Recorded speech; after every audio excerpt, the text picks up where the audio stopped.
I sat by the roadside, right outside the old city district. I'd just deployed the forbidden ruin barrier. Behind me, half of the district sat frozen like a still life painting. I shook my head, pulled out my phone, and started playing a mobile game to pass the time. Hey brother, why are you sitting here playing on your phone in the middle of the night? Aren't you worried about but catching a cold? A passerby walked over from across the street, looking amused. I glanced up at him for a second before turning back to my screen. Nothing else to do, I muttered. I'm bored stiff. The guy laughed and pulled a cigarette from his pocket, offering it to me. I waved it away and straightened my posture. I don't smoke during work hours. Work? He chuckled. You're squatting on the curb playing games. You call this work? Yeah, I guess I do. The guy shrugged and started walking toward the street behind me. Where are you going? I asked. Home. You can't go back? I said firmly. At least not right now. He raised an eyebrow. What's that supposed to mean? This road is closed. You can go back when it opens again. I pointed to the sign behind me. He followed my finger, looking at the strange road closed sign standing in the middle of the street. He opened his mouth to argue, but then a faint shimmer of light flickered across the 4 characters on the sign. His eyes went dull. A few seconds later, he turned around stiffly and began walking back the way he came, his expression lost in a daze. I wasn't surprised. I was about to go back to my game when a voice crackled in my earpiece. Zhao Kongcheng. The moment I heard that voice, I snapped to attention. The laziness and boredom vanished. Captain, I said, my voice dead serious. What happened? There's a problem. One of the mythic creatures, the Faceless, has evolved into a faceless king. While we were wiping out the others, it ambushed and seriously injured Red Eagle. It escaped the barrier through the sewers. A faceless king. My face paled. Which way did it go? I'll intercept it. No, Kongcheng. You aren't a combat specialist. You can't beat a king. I'll hunt it down myself. I blinked. Then what about me? After the king escaped, 2 regular faceless followed it into the sewers. Everyone else is tied up clearing the remaining nest. They're heading your way. Direction? Southeast. Got it. A golden light flashed in my eyes. I sprinted to the end of the street and jumped into a black van. I slammed the gas, the engine roaring as I sped off. Resting on the passenger seat next to me was a neatly folded black and red cloak and a straight-edged blade tucked in its sheath. All right, I'm turning here. See ya, Wang Xiao said, stopping at a corner and waving to the 4 of us. Li Yifei suddenly looked like he remembered something. Wang Xiao, wait. Doesn't your house border the old city district? Yeah, why? Nothing. Just be careful on your way back. Wang Xiao's lip twitched. He rolled his eyes. If you have something to say, just say it. Don't leave me hanging like that. Li Yifei hesitated for a moment. I heard the old city hasn't been safe lately. There's a serial killer on the loose. A serial killer? Are you serious? Jiang Qian asked, looking skeptical. It's true, Li Yifei whispered, glancing around. Most people don't know, but over a dozen people have died in the old city over the last few days. 12 people? No way, Wang Xiao said, shaking his head. If that happened, it would be all over the news. That's the thing. It's weird. Someone high up is suppressing the information. I only know because my dad works at the police station. What's so weird about it? I asked. Li Yifei leaned in closer, dropping his voice even lower. They say the victims, their entire faces were peeled off. Just bloody meat and bulging eyeballs. It's brutal. A cold breeze swept past us. A chill ran up my spine. Li Yifei, what is wrong with you? Jiang Qian's face was pale. She looked around the silent, empty street. Why are you telling stories like this at night? We were near the edge of the city. It was almost 10 o'clock, and the streets were deserted. Combined with Li Yifei's story, the atmosphere was suffocating. Even Wang Xiao and Lu Yuan looked nervous. Wang Xiao glanced at the narrow, dark alley he had to walk down and gulped. I thought for a moment and spoke up. Are you sure a human did those things? The group froze. They looked at me like I was the one being creepy. 7. Not you too, Jiang Qian stammered. Li Yifei looked at me with wide eyes. You think so too? Shut up. Just shut up. Jiang Qian couldn't take it anymore. She pinched Li Yifei's arm hard, making him yelp. No more ghost stories. I still have to walk home. Li Yifei rubbed his arm, muttering, It's not a story. Wang Xiao shrugged, trying to act tough. Whatever. I don't believe in ghosts or monsters anyway. I'm out. He turned and disappeared into the narrow alleyway. Jiang Qian glared at Li Yifei one last time. She took a few steps forward, then stopped. She sniffed the air, her brow furrowing. Do you guys smell that? Smell what? It smells like something rotting. I don't smell anything, Li Yifei said. Lu Yuan. Me neither, Lu Yuan started to say, but then his face went white. He grabbed his nose, looking around in terror. I was about to speak when a wave of the most disgusting stench I'd ever encountered hit me.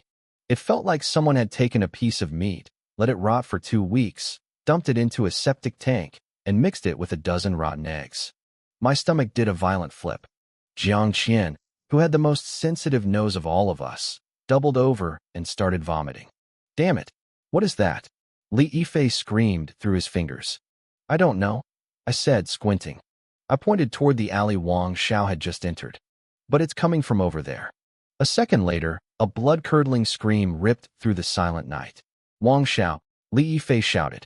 The three of them didn't hesitate. They bolted toward the alley. I stood there alone for a moment, staring into the darkness. A heavy sense of dread settled in my chest. The old city, the killer, the stench, and now that scream, it all felt wrong. I hesitated. Usually, I'd be the first one running in the opposite direction to stay out of trouble. But I sighed, gripped my blind cane, and charged into the alley after them. I couldn't just leave them. If I had any sense, I would have run as far away as possible. Someone was screaming, and that never meant anything good. It meant trouble. It meant a robbery, a murder, or stumbling onto a crime scene I didn't want to see. I didn't have a drop of curiosity in my body. I didn't want to be a hero, and I didn't have a shred of pity to spare. Most importantly, I didn't know how to fight. If I lost my life here, that was it. But this situation was different. If these students hadn't insisted on walking me home, Wang Xiao might have taken a different path. Maybe he would have been home minutes ago. I hated meddling in other people's business, but I hated owing favors even more. I had to at least see what happened. If it got too dangerous, I'd just bolt. I kept the blindfold over my eyes, but I didn't slow down. As I got closer to the source of the scream, my brow furrowed. The stench was getting unbearable. Suddenly, a second scream ripped through the air. It was a girl this time, Jiang Qian. I skidded to a halt at a corner in the alley. My mental perception flared to life, mapping out the scene within 10 meters. Jiang Qian was collapsed on the ground, her mouth wide open in terror, her entire body shaking. In front of her, Lu Yuan and Li Yifei were frozen like stone statues. They were staring at something further down the alley, trembling. I couldn't sense what they were looking at. My eyes were still sealed shut, and my mental radar only reached 10 meters. It was a frustrating limit. Within 10 meters, I saw everything. Beyond that, I was truly blind. What were they seeing that terrified them this much? I couldn't see it, but I could hear it. There was a wet, rhythmic sound coming from the darkness. It sounded like something was gnawing on a bone, wild and full of hunger. It sounded exactly like a stray dog tearing into a carcass. What happened? I whispered. Jiang Qian jumped at the sound of my voice. She lunged forward, grabbing my hem with shaking hands. Her teeth were chattering so hard I could hear them clicking. Monster! A monster is eating Wang Xiao's face. My blood ran cold. Run! I shouted at the same time as Li Yifei. The moment the word left our lips, Lu Yuan turned into a panicked animal. He bolted, slamming his shoulder into me as he scrambled past. He stumbled, scrambled back up, and kept running like his life depended on it. Monster! Help! Someone help! He screamed as he disappeared. The impact sent me reeling. Before I could steady myself, a heavy thud echoed through the alley. It sounded like a grizzly bear slamming its paws onto the pavement, charging straight for us. Jiang Qian's pupils shrunk to pinpricks. She found some hidden strength, scrambled off the ground, and sprinted away. As for Li Yifei, he was already gone. He was even faster than Lu Yuan. If Lu Yuan hadn't knocked me off balance, I would have been far away by now. But that split second of delay left me at the back of the pack with Jiang Qian. In that moment of pure terror, everyone forgot I was supposed to be the disabled one they were protecting. Fear had wiped their minds clean. I started to run, but something entered my 10-meter radar. It looked like a human, but it wasn't. It had 4 limbs and a head, but it was running on all fours like a hound. Its body was massive, built like a bear. But the most horrifying part was its face. It wore a distorted, bone-white mask of a ghost. A long, crimson tongue, nearly half a meter long, flickered out of its mouth like a snake. My heart sank. It was too fast. In just a few strides, it had crossed into my perception and was closing in with terrifying speed. I could feel a gust of cold, foul wind hitting my back. Jiang Qian felt it too. Her face went deathly pale. She started to turn her head, desperate to see how close the thing was. "Don't look back," I yelled. It was too late. Jiang Qian's eyes went wide. That hideous ghost face was practically pressed against hers. She could smell the thick, metallic scent of blood radiating off it. She screamed again, a sound of pure primal terror. She closed her eyes and tried to swing her backpack at the creature. She had completely lost her mind. A backpack wasn't a weapon, and she wasn't a soldier. In a life-or-death moment like this, the first person to lose their cool is the first one to die. The creature lunged, grabbing the straps of her bag. The sheer force yanked Jiang Qian off her feet. She hit the ground hard. A heavy, dark shadow fell over her. A second later, the night was stained crimson. Jiang Qian was dead. I saw the whole thing through my mental sense. The monster dropped onto her and used its claws like hot knives through butter. It tore her throat open and began to feast with a sickening, ecstatic hunger. Even in her final moment, Jiang Qian's eyes were filled with nothing but despair. My stomach churned. I nearly threw up right there. I had grown up fast and seen a lot of hardship, but I had never seen anything this gruesome. But I couldn't vomit now. I didn't hesitate. While the monster was distracted by Jiang Qian's body, I turned and ran deeper into the alley. The way back was blocked by the beast. My only choice was to run toward where Wang Xiao had fallen. The monster seemed more interested in its meal for now and didn't follow. I breathed a small sigh of relief. I didn't know what that thing was, but it wasn't human. It wasn't even an animal I recognized. Maybe a mutation? In a world covered by mysterious fog where I had seen angels, I knew science didn't have all the answers. I believed in the supernatural, and I felt like I had heard of this creature before. As my mind raced, something else entered my 10-meter range. I slammed on the brakes, my boots skidding on the pavement. My breathing grew heavy. 10 meters in front of me, another one appeared. I froze. There wasn't just one. This wasn't the same creature I had seen moments ago. It was just as hideous, but the proof was gripped tightly in its claws. It was holding the lifeless body of Wang Xiao. The monster was still feasting. Wang Xiao's face was gone, replaced by a blurred, gory mess of shredded flesh. If it weren't for her distinct clothes, I wouldn't have recognized her at all. This was a second monster, the one that had killed her. Back when I was with Jiang Qian, I couldn't sense anything beyond 10 meters. I had assumed there was only one beast. I was dead wrong. Judging by the way the one behind me was eating Jiang Qian, these things preferred scavenging corpses over chasing live prey. That was the only reason I had made it this far.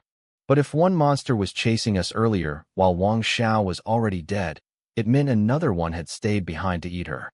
One alley. 2 monsters. My path was completely blocked. My face went pale. A cold, heavy feeling washed over me, despair. In my 17 years, I had only felt this twice. The first time was 10 years ago, when I looked up and saw those giant eyes on the moon. The second time was right now. The monster in front of me finished with Wang Xiao's face. It tossed her body aside like a piece of trash and turned its head toward me. A long, crimson tongue flicked out, licking the fresh blood from its maw. In that moment, I just wanted to scream. Why was I always this unlucky? When I was a kid, I climbed a roof and saw a seraph, which burned my eyes out and got me locked in a mental ward for a year. Now, just as I was finally about to start a new life and take the college entrance exams, I was trapped by 2 freaks. Most people never see one monster in their entire lives. I got 2 at once. It was ridiculous. Under the crushing pressure of death, the anger I had suppressed for years finally boiled over. It erupted like a volcano. The fire in my heart burned so hot that my fear began to shrink. A raw, savage streak of desperation took over. I gripped my blind cane tight, my chest heaving. I didn't see a monster in front of me anymore. I saw every injustice, every hardship, and every miserable moment of the last decade. Not even my aunt or Yang Jing knew how much rage I was hiding. I refused to accept this end. My closed eyes began to tremble violently, as if they were fighting to snap open. The monster looked at me like a predator eyeing a piece of choice meat. It let out a shrill, piercing cackle and leaped. Damn you. I'm not afraid. I warred. I didn't run. I lunged forward, charging straight at the leaping beast. The distance closed in an instant. Just as its claws were about to tear my throat open, I jerked my body to the side. I felt the wind of the strike pass hairbreadth away. My mental sense was perfect, but my body was too slow. The claws grazed my temple, leaving a thin trail of blood. The force of the movement tore my black blindfold away, sending the silk ribbon fluttering into the dark. I kept my eyes shut tight and thrust my cane upward, aiming for the monster's soft underbelly. Snap! The cane felt light in my hand. A split second later, a massive force slammed into my back. The monster's tail whipped me across the alley. I hit the ground hard, rolling several times before scrambling back to my feet, gasping through the pain. My mental sense told me the bad news. My cane was snapped in two. It was just a tool for the blind, never meant for combat. Against a hide as hard as stone, it was useless. Screw this, I cursed, throwing the broken half to the ground. That broken cane was the final straw. My emotions exploded. I stood there, fists clenched so tight my nails cut into my palms. Blood dripped from my hands. I don't accept this, I screamed. As my rage peaked, a strange sensation flooded my mind. It felt like a spring rain, natural and unstoppable. A cool wave flowed from my heart to a hidden, locked corner of my consciousness. It tapped against a thin barrier, and that barrier shattered. It felt like a sun had just gone supernova inside my chest. An incredible heat surged through my veins. My eyelids felt like they were being scorched from the inside. Automatically, I opened my eyes, the eyes that had been sealed for 10 years. The last thing I remembered seeing was the eye of the seraph. In that heartbeat, a pillar of brilliant, searing light erupted from the alley. It tore through the darkness of the old district and shot straight into the heavens. For a moment, the night turned into day. Half of Sangnan City saw it. Pedestrians stopped in their tracks, staring at the sky in shock. Some thought it was an explosion, others a scientific experiment, or even a miracle. But only a few knew what that light truly meant. 2 minutes earlier, on a deserted street in the old district, the air had rippled like a disturbed pond. 5 figures in black and red cloaks stepped out of the void. One of them picked up a "Road Work Ahead" sign and folded it. As the sign closed, the silence of the old district shattered like a bubble, revealing the true scene beneath. The streets were stained red. Severed limbs were scattered everywhere. If I had been there, I would have seen the remains of at least 30 or 40 of those face-peeling monsters, hacked into pieces. Domain deactivated. Retrieval complete, the man with the sign said calmly. Call the logistics team to clean up the battlefield. Where's Zhao? He's chasing the 2 that escaped. A woman replied, clutching her wounded shoulder. Her face was pale. Don't beat yourself up, Hong Ying. A man nearby comforted her. No one expected a king to be hiding among those things. The captain can handle it. He's a high-level transcendence rank. He'll be fine. The man paused, looking toward the residential area. I just hope those 2 escapees don't cause any civilian casualties.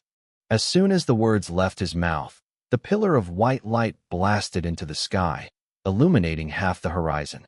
All 5 of them spun around, eyes wide with terror. That's a forbidden mystery. The energy fluctuation is insane, another gasped. That's at least a luminous rank. No, maybe even a Klein rank. How could a powerhouse like that be in a small place like Sangnan? This doesn't look like a human forbidden mystery, the man muttered, his brow furrowed in deep thought. Hong Ying froze. A realization struck her, and her eyes widened. Are you saying this is a divine mystery? A power belonging to a god? The word God made the entire group go silent. They stared at the fading pillar of light. What kind of god could possess such searing, holy, and creative energy? If I'm not mistaken, the man said, his voice heavy with disbelief, that is God's sequence 003. The power of the Archangel Michael. While they watched from afar, I was in agony. I was at the very center of that golden pillar, and my body had stopped belonging to me. I was suspended in midair, floating like a puppet, as endless energy erupted from my eyes. Suddenly, I felt like I was 10 years old again. I was looking across the vastness of the universe, staring into those same eyes I saw back then. That supreme, holy pressure was something I could never forget. But there was a difference. 10 years ago, that power came from the moon. Now, it was coming from inside my own skull. The Archangel's aura poured out of my sockets. My eyes felt like two burning suns, ready to turn everything in my sight into nothingness. 10 years ago, Michael looked at me from the moon. 10 years later, I opened my eyes, and the power he left behind finally exploded. Luckily, the residual power wasn't infinite. After about 8 seconds, the light began to dim. My body dropped from the air, and I stumbled, barely catching my balance. The brilliant gold in my vision faded until only a faint, shimmering halo remained around my pupils. If the light before was as bright as the sun, it was now just the glow of a candle. That massive explosion hadn't belonged to me, but this tiny, lingering spark? This was mine. I could feel it. I had finally claimed a fragment of the Archangel's power. I took a deep breath and slowly looked up. I saw the dark night sky, the crumbling old street, and the terrifying monsters standing in pools of blood. It was a gruesome scene, but I started to laugh. I laughed harder than I had in years. For the first time in a decade, I was seeing the world with my own eyes. In that moment, even the bloodthirsty monsters looked almost beautiful. The two creatures had been pinned to the ground by the divine pressure, nearly crushed into meat pies. As the light vanished, they shook off the shock. They looked around, confused for a second, before their hunger took over again.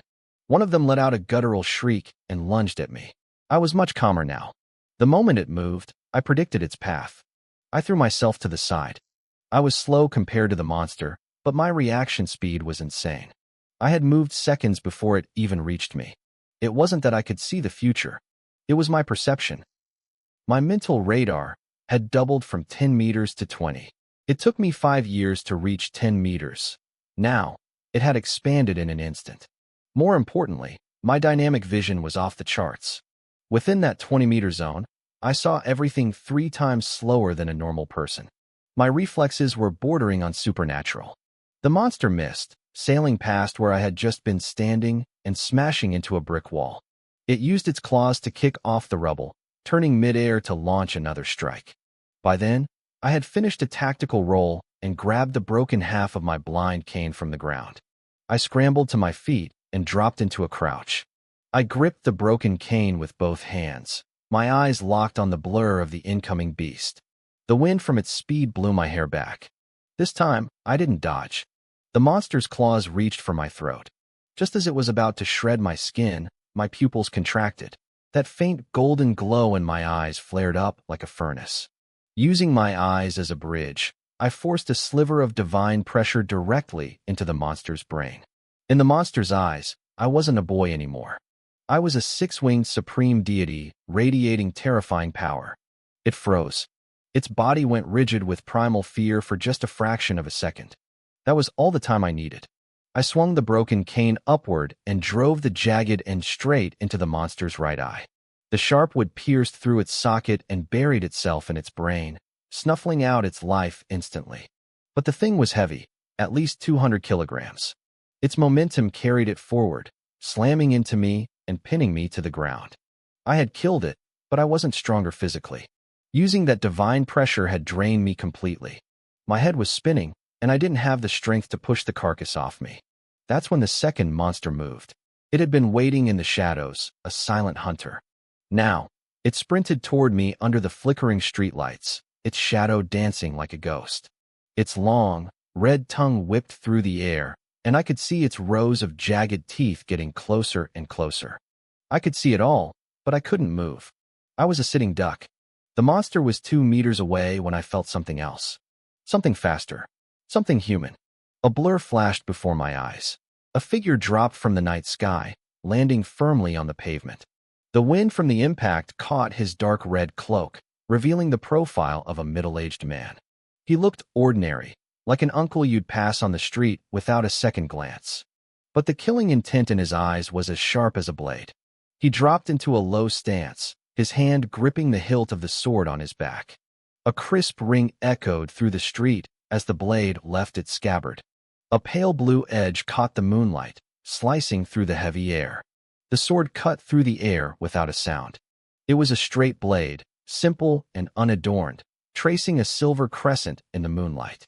It collided with the monster's claws, sending a shower of sparks flying into the dark. Zhao Kongsheng let out a low growl. His muscles bulged under his skin as he took a heavy step forward. This monster was the size of a grizzly bear, but the force of his strike actually sent it stumbling back several steps. I watched from the ground, my mind racing. I had fought this thing. I knew exactly how terrifying its strength was. And yet, this man was pushing it back like it was nothing. Who the hell was he? Zhao Kongsheng didn't give the creature a second to breathe. His footwork was strange, rhythmic, almost like a dance. He stayed glued to the monster's front, his blade blurring as he delivered a flurry of slashes. Deep, jagged gashes opened up across the creature's torso. The monster shrieked in pain. It glared at Zhao Kongsheng with pure malice and raised its long, hairy forelimbs to crush him. But before it could strike, 2 flashes of cold light flickered. Its arms were lopped clean off. The monster didn't even have time to scream. A chilling light erupted in Zhao Kongsheng's eyes. He swung his straight blade at the creature's neck like a bolt of lightning. The pale blue edge sliced through flesh and bone as easily as paper. The monster's head flew into the air, spinning before it thudded onto the pavement and rolled away. Click! He sheathed the blade with a sharp snap. His dark red cloak was splattered with black blood, but against the dark fabric, you could barely see the stains. Zhao Kongsheng didn't even glance at the corpse. He calmly pulled a cigarette from his pocket, lit it, and took a long, deep drag. He pulled out a walkie-talkie. The 2 escaped face-eaters have been neutralized. Send the logistics team to clean up the battlefield. He tucked the radio away and walked over to me. I had finally managed to crawl out from under the first carcass. I just sat there, staring at him. He stood there, puffing his cigarette, staring back at me. We stood in silence for a long time under the dim streetlights, surrounded by pools of monster blood. Finally, he couldn't take the silence anymore. Was I cool just now? He asked. I looked into his eyes for a moment. He was dead serious. I didn't know what else to say. Yeah. Cool. Damn right I was. Zhao Kongsheng grinned. Want to be as cool as me? No, I said instantly. His smile twitched. Why not? Because it's an easy way to get killed. My expression was dead serious. Zhao Kongsheng was speechless for a second. But you saw it. You have supernatural power that ordinary people can only dream of. Don't you want to be a superhero? Like in the movies? No, I repeated. Because it's an easy way to get killed. Zhao Kongsheng rubbed the bridge of his nose. He realized I wasn't going to be an easy sell. But I had already been dragged into this mess, and I clearly had power. He wasn't going to let me go that easily. Look, he said. This isn't the place to talk. Let's go somewhere else and have a real chat. By the way, my name is Zhao Kongsheng. I'm not a bad guy. I blinked and nodded obediently. I believe you. Wait for me here. I need to grab my backpack. My study materials are still inside. Go on then, he said, waving me off with a sigh. He sat down on the curb, looking a bit frustrated. I turned and walked away. Zhao Kongsheng sat there, staring into space. He was annoyed. Usually, a normal kid would be scared out of their mind after seeing something like that. But me? I was worried about my homework. And on top of that, I'd rejected him. He'd put on such a show, too. He hadn't even fought that hard during practice sessions with his captain. He sat there, lost in thought, wondering how his captain was doing against the Face-Eater King. Then, something clicked. He snapped out of his daze and stood up, looking around frantically. The street was empty. I was long gone. Zhao Kongsheng stood there with his mouth hanging open for a good 10 seconds. He couldn't believe it. Damn it. That kid actually ditched me. Back at home, Yangjin looked at me with concern. Brother, why are you so late? And where's your white cane? I slipped into my slippers, forcing a smile. Something happened on the road. I lost it. I had wrapped the black blindfold back around my head to hide the scar near my temple. The cane was broken, and I didn't want to bring it back and scare my family. I just left it there. It's fine, Yangjin said. We can just get a new one. Is everything okay now? Yeah, I said. It's handled. Our dog, Xiaohei, came trotting over from the balcony, rubbing against my leg before flopping over to show its belly. I knelt down to scratch its stomach. Is Auntie back yet? She's on the night shift. She won't be back until morning. Okay, you finish your homework. Almost. The teacher gave us so much today. I stood up and sighed. If you're tired, don't finish it. If the teacher complains, tell me. I'll go talk to them. Yang Jin smiled. I'm almost done. I'm exhausted, I said, nodding. I'm going to sleep.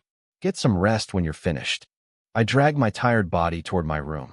As I reached for the door, Yang Jin called out again. Brother, is everything really okay? I'm fine. Go to sleep.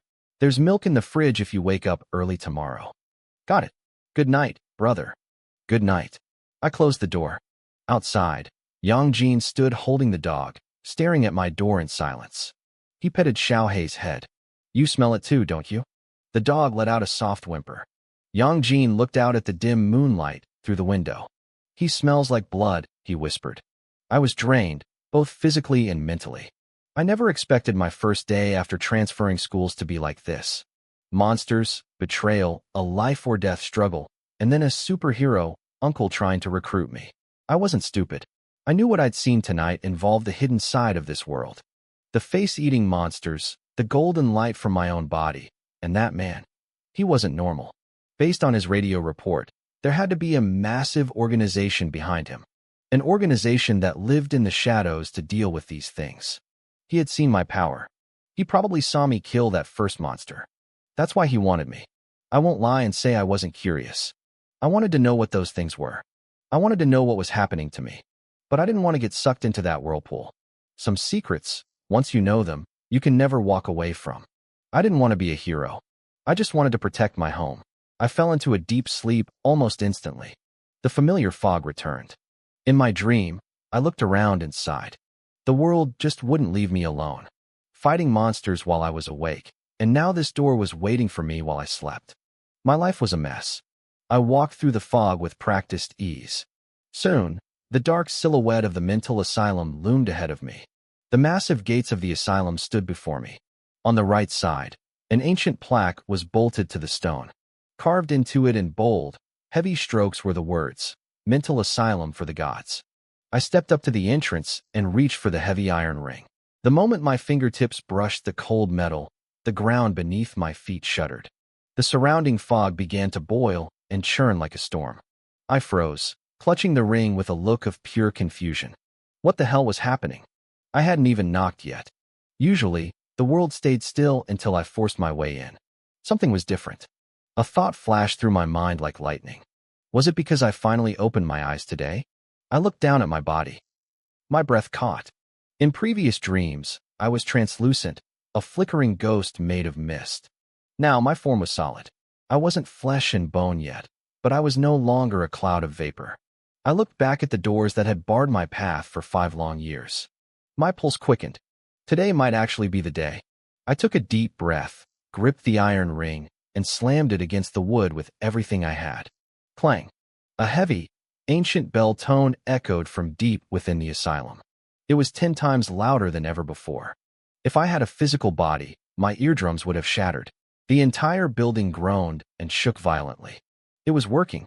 Clang, clang, clang. I didn't stop. I hammered the ring 3 more times. The asylum rocked as if an earthquake was tearing through the foundations. Then, after the final strike, a massive boom echoed from the interior. Everything went silent. I raised my hand to strike again, but stopped. The doors groaned. With a heavy, grinding sound, they began to swing inward. The gates were open. I stepped through the threshold. Ahead of me lay a long, dim corridor. The floor was made of a strange material that emitted a faint, ghostly glow. Clusters of fire hovered along the walls, burning without fuel. I walked deeper into the gloom until I reached a fork in the path.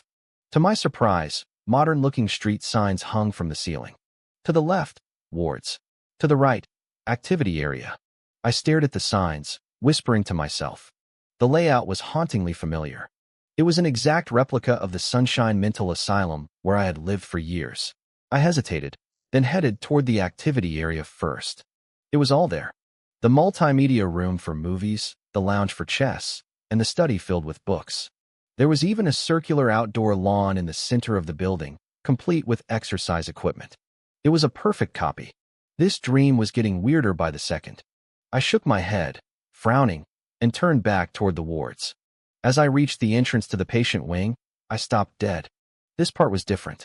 In the real Sunshine Asylum, the wards spanned several floors. They were clean, bright, and professional. But here, there was only one floor. A single, dark hallway stretched out with only 6 rooms. The doors were covered in dense, chaotic symbols and glowing patterns. They looked like ancient seals. Just glancing at them made my head spin and my stomach churn. I forced myself to look away, leaning against the wall to steady my mind. Above each door hung an ancient rune plate. Each one had a unique symbol. Room 1 featured a large black circle. Room 2 had a strange, 4-stroke mark. I walked to the very end of the hall, staring at the 6th door. My mind raced. Why was the rest of the asylum a memory, but this part a nightmare? Who stayed in these rooms? Were they actually patients, or were they truly gods, as the name suggested? I reached for the handle of the 6th door. I wasn't being reckless. This was my dream. Even if things went south, I figured I could just wake up. Besides, I had spent 5 years knocking. I wasn't leaving without answers. Deep down, I felt like the secret of my existence was locked behind one of these doors. My fingers brushed the handle. It was cool to the touch. No shock, no pain. I gripped it and pulled. It didn't budge. I braced my feet and yanked with all my strength. Nothing. I moved to the 5th door. Locked. The 4th, the 3rd, the 2nd, all the same. Not a single one would open. Finally, I stood before room 1. I didn't expect much, but I gave the handle a sharp tug. Click! A crisp sound echoed through the hall. The complex patterns carved into the wood snapped and dissolved into the air like smoke. I jumped back, my heart hammering against my ribs. The door swung open. I stared at the dark opening. 6 rooms, and only the first one opened. Was it designed that way? Or was it like the front gate? I only had enough power to open the first level. I had spent 5 years blind, and only after regaining my sight could I enter the asylum. It stood to reason that I'd need to get even stronger to see what was behind the other 5 doors. The door settled into place, fully open. The room was small and dim. In the center sat a single chair. A woman sat there, dressed in a black gown that shimmered like starlight. She was staring blankly into the void. One person, one chair. Nothing else. I crept toward the doorway. I didn't know who she was, but I figured being polite couldn't hurt. I forced a professional, friendly smile onto my face and waved. Hello, I'm Lin Chi. Nice to meet you. I waited. My face started to ache from the forced grin, but the woman didn't move. She remained as still as a marble statue. I gritted my teeth and stepped into the room. The moment my foot crossed the threshold, text began to bleed into the wall behind her, glowing with a faint light. Ward number 1. Patient, Nix, mission, assist Nix in treating her mental illness. When treatment progress reaches the required value.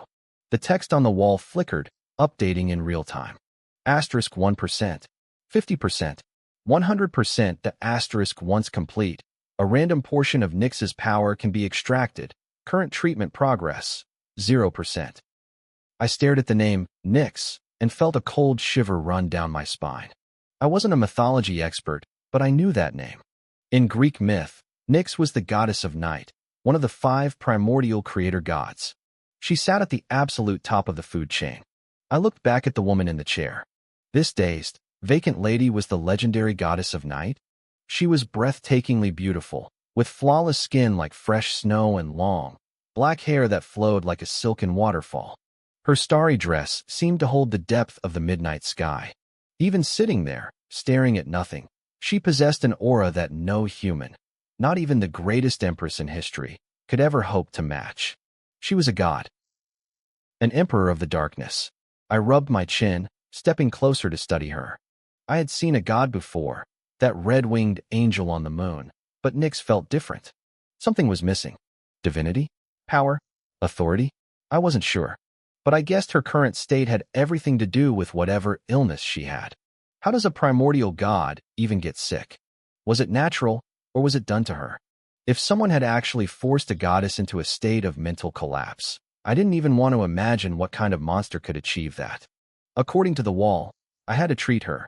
But what was her diagnosis? I used to be a patient in a mental ward myself, so I knew the basics. Depression, OCD, schizophrenia, paranoia. I needed to figure out which one it was. I crouched down in front of her and waved a hand. "Can you hear me?"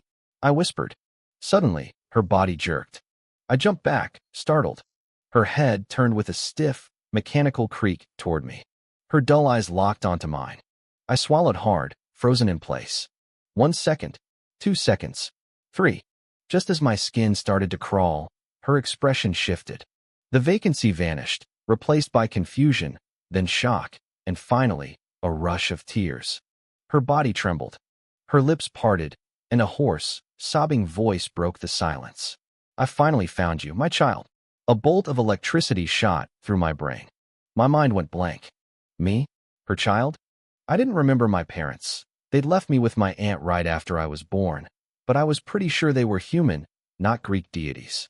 And wait, why was a Greek goddess speaking perfect Chinese? Whatever, I thought. Asterisk, it's my dream. Maybe it's just telepathy. Asterisk. Nick stood up, arms wide, and stumbled toward me. She was getting faster, her face twisted with pure maternal joy.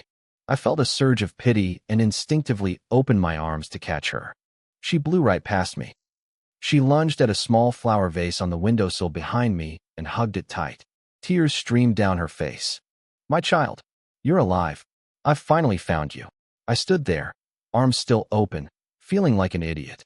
Then, her eyes landed on the wooden chair she had been sitting on. She gasped, rushed over, and hugged the chair along with the vase. "Hypnos, my son, you're here too." I watched, motionless as a statue, as the goddess of night proceeded to claim the vase, the chair, the wall, and even the empty air as her long-lost children. She was sobbing her heart out to a piece of furniture. Well, I didn't need a medical degree for this one. She wasn't just sick, she was completely gone. The next morning, I woke up in my bed and stared at the ceiling. I felt exhausted. Spending a night with a delusional goddess will do that to you. As I sat up, I noticed something strange. The mental asylum was still there, floating in the fog of my mind. I realized I didn't need to be asleep to access it anymore. I could link my consciousness to it whenever I wanted. I checked in on ward number 1. Nix was currently in the courtyard, whispering secrets to the vase and the chair. I sighed, rubbing my eyes. How was I supposed to cure a god when I wasn't even a doctor? While I was pondering my new career as a divine psychiatrist, across town in a high-rise building, a door creaked open. Zhao Kongxing walked into a room, looking like he'd aged 10 years overnight. He slumped into a chair with a heavy sigh. "Old Zhao? What's with the face?" one of his teammates asked. There were 5 of them in the room, all members of his elite squad. "Get hurt last night? Or did your wife finally leave you?" "Shut up," Zhao muttered. He stayed silent for a long time before looking up. "Am I really that uncharismatic?" The 5 of them rolled their eyes and went back to what they were doing, sharpening blades, cleaning guns, or scrolling on their phones. "Hey, I'm being serious here," Zhao barked. A woman named Hong Ying stopped cleaning her sniper rifle and sighed. "Did that kid reject you, Zhao?" "Yeah," Zhao admitted. He paused, his voice turning serious. "I ran into the owner of that golden, forbidden realm last night. The one we thought was an agent of the Seraph." The room went dead silent. Everyone dropped what they were doing, eyes glowing with intensity. "Is he strong?" someone asked. "Who is he?" Zhao shook his head. "You're overthinking it. He's just a normal high school student.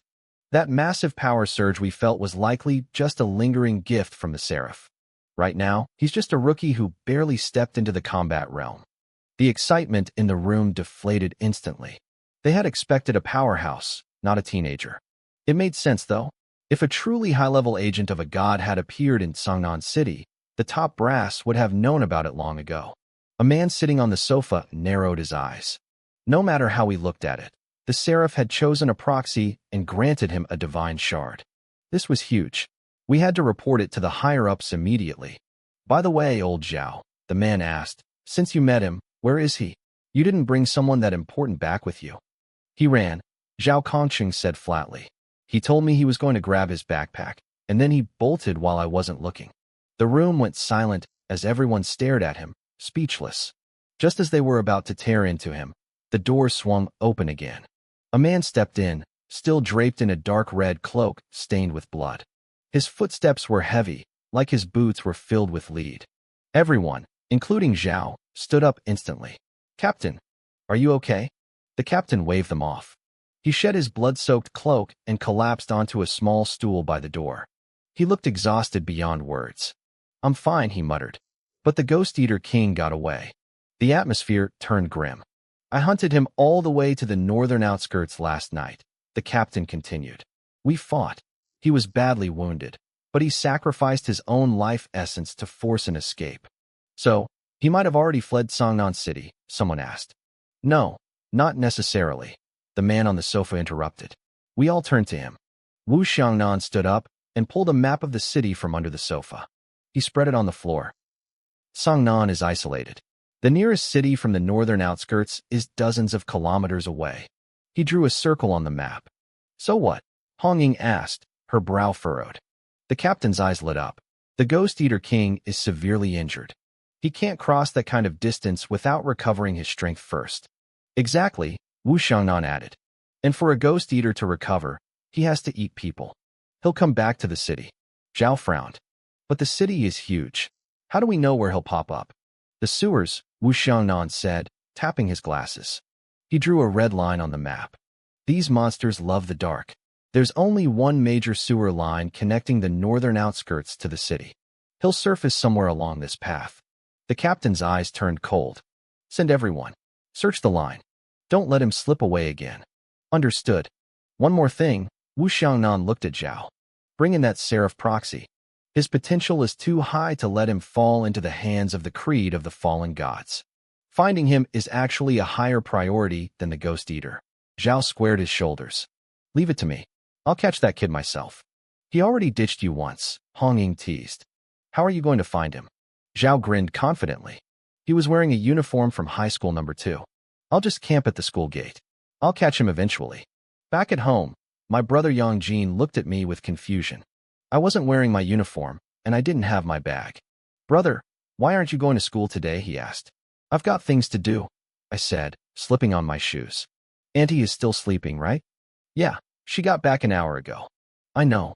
Go to school soon. Don't be like me." I stepped out and closed the door. I reached into my pocket and pulled off the black silk blindfold. My eyes were healed, but I hadn't told my family yet.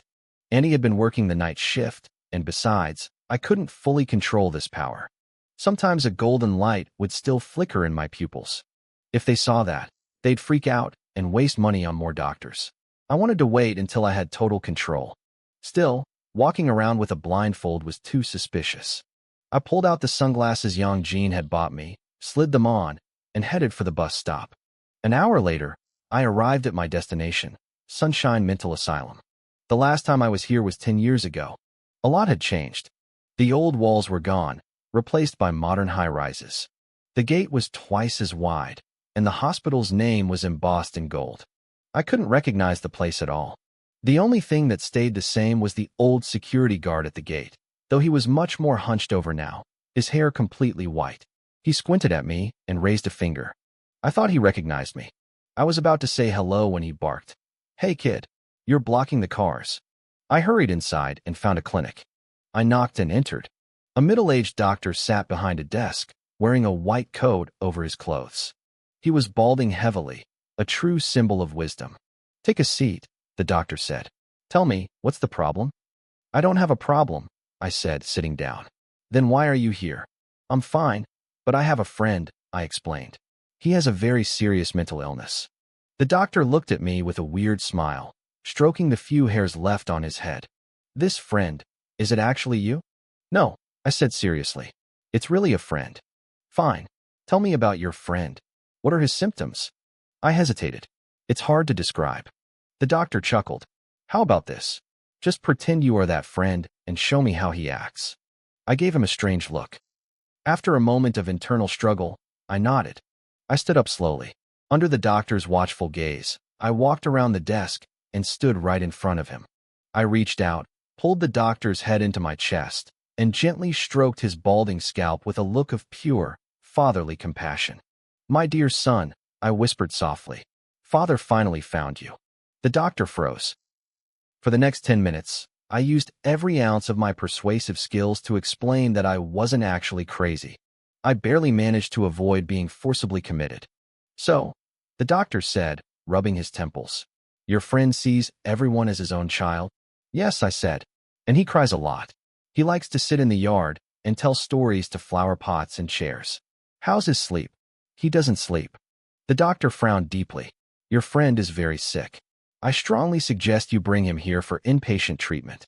I sighed, thinking of the friend currently locked in the asylum inside my head. His situation is complicated. He isn't exactly in a position to be moved.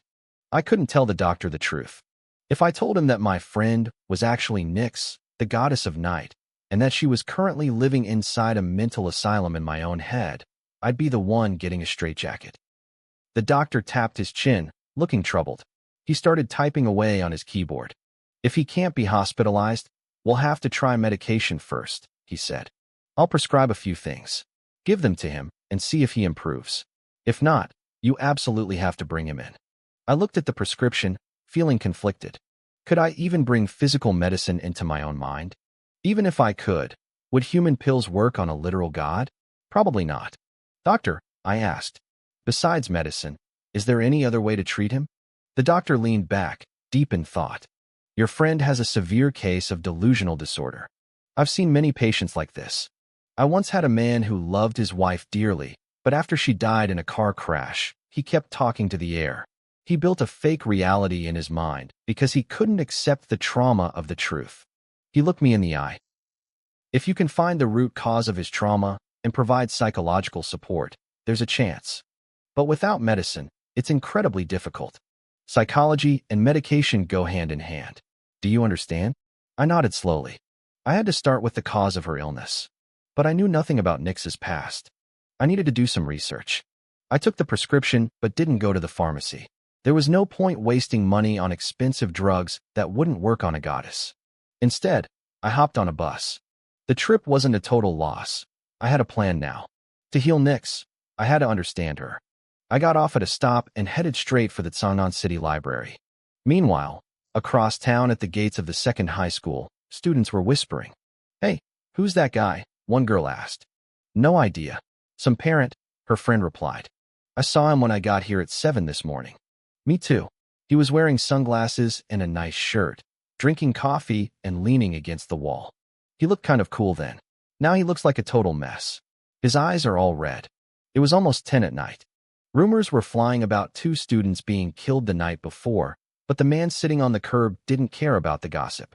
Zhao Kongcheng flicked his cigarette, but into a pile of others. He was losing his mind. He had been staking out the school since 6 in the morning, baking in the sun for 16 hours, and he hadn't seen a single sign of the kid. He knew he had seen a second high uniform last night. Had the brat figured out he was being hunted and ditched school? His legs were numb. He pushed himself up from the curb, dusted off his pants, and started stretching his stiff limbs. That's when he saw him. On the other side of the road, a teenager in casual clothes was strolling along, carrying a few books. He looked exactly like the kid from the alley. Zhao Kongcheng blinked hard. "Holy crap," he hissed. He didn't hesitate. He took off like a shot, eyes bloodshot, and face twisted in a snarl. He looked like a demon charging across the street. I felt a chill down my spine when I was about 20 meters away. I sensed something coming and bolted. We were now in a full-blown foot race through the city streets. I wanted to slap myself. Why did I take this road? I had stood this guy up last night, and now he was back for blood. I was fast, but Zhao Kongcheng was a professional. Within seconds, a heavy hand slammed onto my shoulder. "Kid," he growled, a dark smirk on his face. "We meet again." I froze. I slowly turned my head and gave him the most innocent look I could muster. "Who are you?" I thought Zhao Kongcheng was going to explode. "Who am I? I'm the victim. I'm the guy you lied to. I spent half the night shivering in the cold because of you." He locked his arm around mine like a jealous boyfriend afraid I'd run away. "Don't play dumb with me. You aren't getting away this time." I looked at his iron grip and gave up. "Fine. Where are we going?" "Follow me," he said, dragging me toward a part of town I didn't recognize. My heart sank when I saw a love hotel looming ahead. I tried to twist away, but he held me in a death grip and hauled me toward the entrance. Wait, what are you doing? I yelled. I have hemorrhoids. Don't try anything weird. He rolled his eyes. What the hell is wrong with high schoolers today? We're just going somewhere to talk. You talk in a love hotel? Look at the way people are staring. This is embarrassing. It's a safe house, he grunted. Now shut up. Do I look like that kind of guy to you? He dragged me to the front desk. The female clerk stared at us, her jaw dropping. Zhao Kongqing gave her a greasy, over-the-top wink.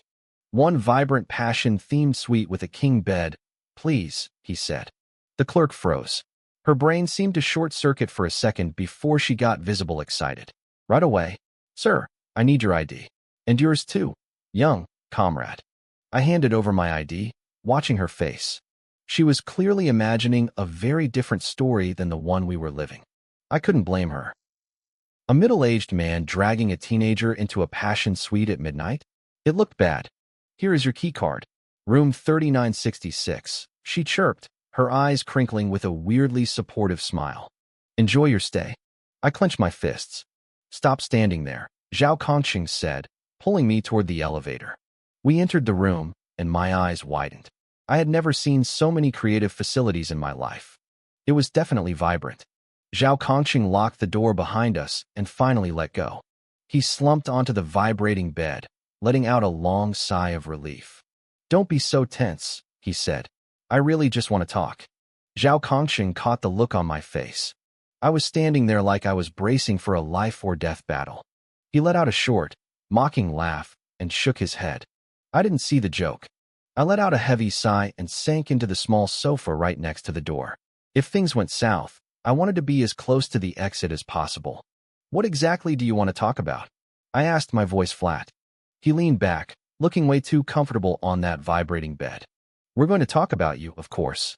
He paused, his eyes locking onto mine with a sudden, sharp intensity. Lin Chi, male, 17 years old,